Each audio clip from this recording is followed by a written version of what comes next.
During this crisis, do you feel a lot of pain? Do you feel you are suffering? If you feel a lot of pain and you are suffering, I can tell you this thing. The next crisis that comes 10 years later, 8 years later, every crisis I notice the same pattern.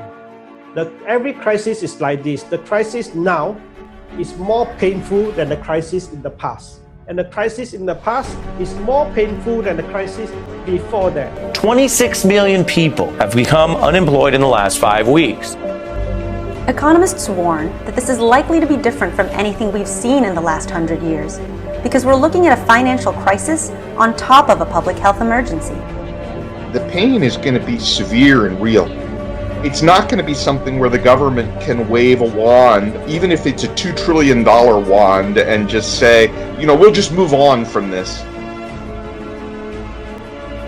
So in this crisis, if you're feeling pain and you don't change anything, you can almost be certain that 8 to 10 years later, when the next crisis comes, your pain will be even more bigger. And you better pay attention, is that this crisis, people get rich faster, people get poor faster than the previous crisis. In Singapore, when you buy properties, you only need 5% cash. So if a property is 1 million, you actually don't need 250K cash. You only need 50K cash.